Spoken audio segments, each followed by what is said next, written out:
Hello everyone, welcome back to the channel. Thanks for joining me today. I am going to be changing the oil on my GR Corolla as I'm getting ready in a couple of days to take off and head south to Long Beach, California for Toyota Fest. So right now I've got the flush oil change in it with Pennzoil 0W20, and so that's going to help flush out any of the makeup of the previous oil that was in it, which was done from Toyota. So I need to go ahead and do 5w-30 and a 020 that's more just of a pure, since we're getting rid of the old Toyota oil with this flush that was in it now. So I'm going to drain this out. We're going to put some new oil in it. I'm actually going to do 530 for this trip because I'm going to be going down in California. It's going to be a lot hotter. And when I get back from that trip, I'm going to change it again and put 020 in it.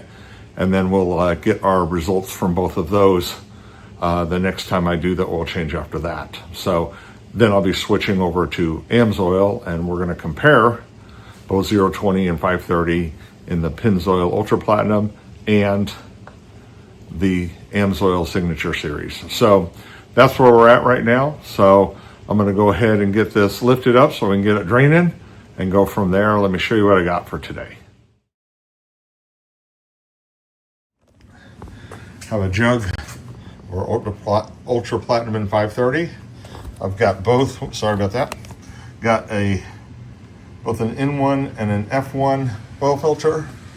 I don't remember what I have on there now, so I'm going to take a peek.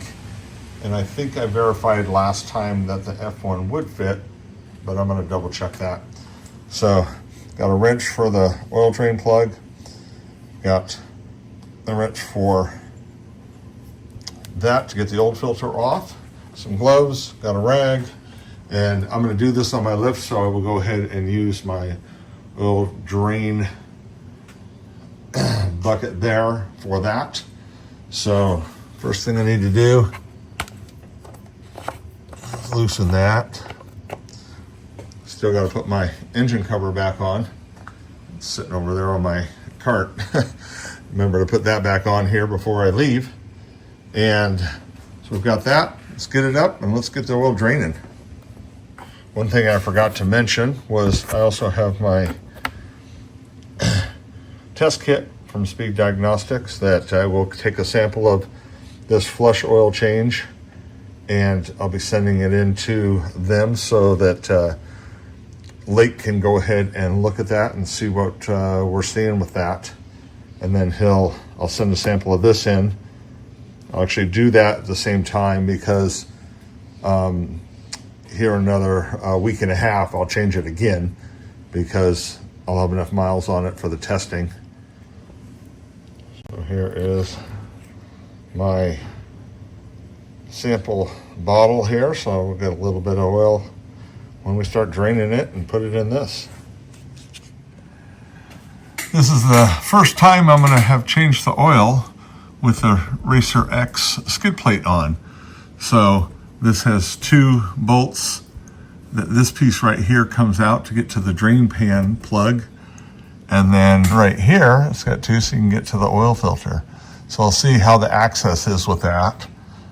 Previously, I think when I had changed it, I actually had this off. And I recently had it off. I just put it on because it was raining, and I didn't want everything to get all nasty up in there with all the rain because it was so nice and perfectly clean with this on there. So, but something that's kind of odd to me, and this happens a lot with aftermarket stuff, is that these bolts right here are not 10s or 12s, but they're 11. And these are 11 too. So I'm going to go down to my hardware store after Toyota Fest and get some 10s that will work. I don't ever use an 11 for anything. So, but I'm going to go ahead and get these two panels off, and then we'll see what our access is like. Alrighty, let's get this burger off.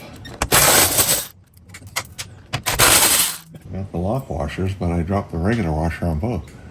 So let's see how this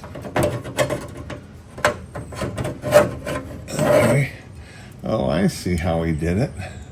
Don't really realize this until it's off. But, so, he's got a rivet nut in both holes.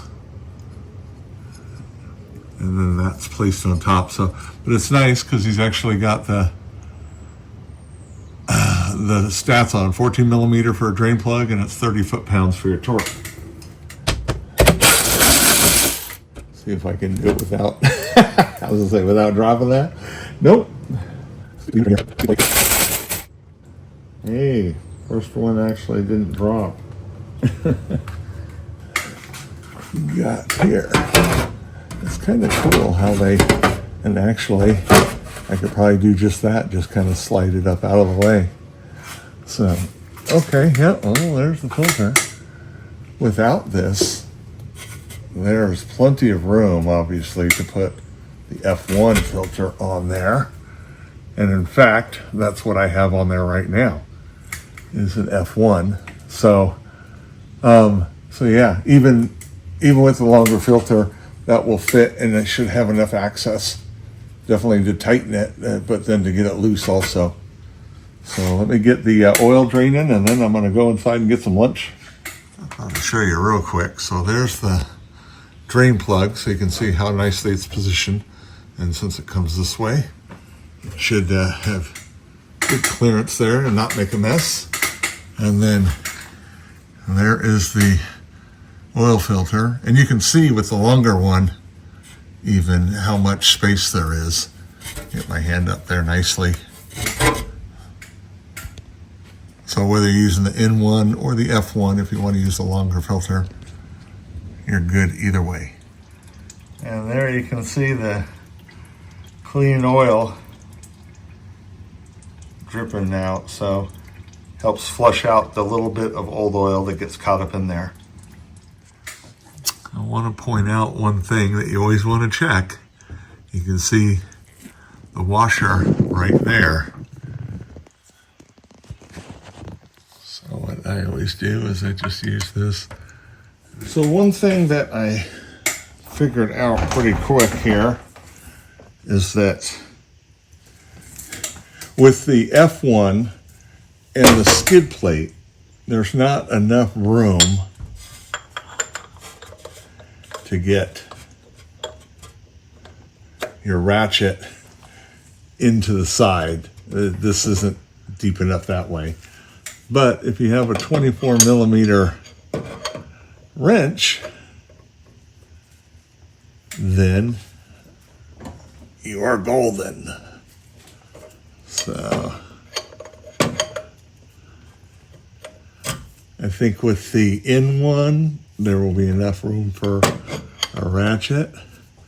But like I said, if not, you got a 24 millimeter,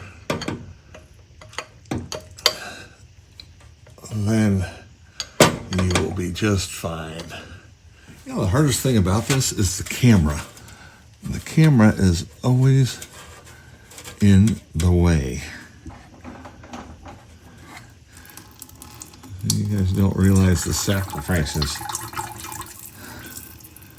that I make to do these videos. It takes so much longer to do them than to just do the job.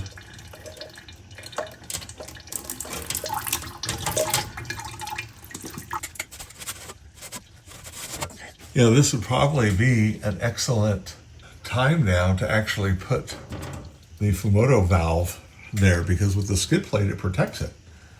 And I have one. I actually just had it when I was doing the previous oil change on one of my cars, and I can't find it now to save my life, which is really ironic because I literally just made a post on my Instagram account about that, when it takes you 45 minutes of every hour to find the thing you literally just had in your hand. And I just had that valve, and I have no clue what I did with it. I probably spent a half an hour already looking for it.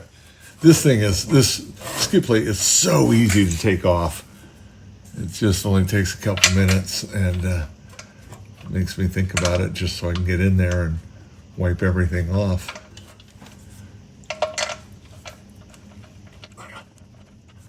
Okay. You know, the problem with doing this now, and I knew it was going to be a problem, is since it was raining earlier, now the whole car is dripping on me. Look on the filter and look on the housing to make sure that that old oil filter O-ring is off. And with the Toyota ones, you can see it right there. So those always stay on because they're kind of crimped on, but just in case. So I got my oil filter pre-filled. I decided to go ahead and use an in one this time, just to see if when I change it here in another couple of weeks after the road trip, if it's how much easier it is to get my wrench in there. Okay, so it is filled up, so I'll just try to hit it. Once you get a couple of threads on there, I always lose a little bit of oil on it because it's a horizontal fill, but the anti-drain back valve on it, the silicone flapper there, doesn't allow a lot of the oil to come out, and it's going to build pressure that much quicker. Over the years, that's worked pretty good for me. So I'm going to drop this down so we can go ahead and put some oil in the engine, and then we'll start it up and just make sure we don't have any leaks. Okay. Let's fill this sucker up with 4.5 quarts of the 5w-30 Pennzoil Ultra Platinum. Okay, I'm gonna give this a start. I'll check for any leaks real quick.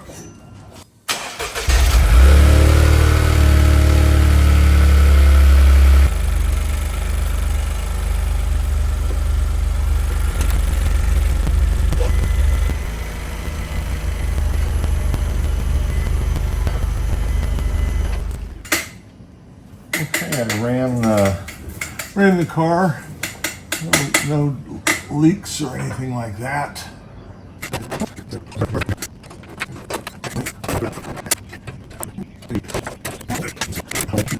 I like how Jeff at Racer X did them though. They look really good. That is it. Oil change is done. Ready for the road trip.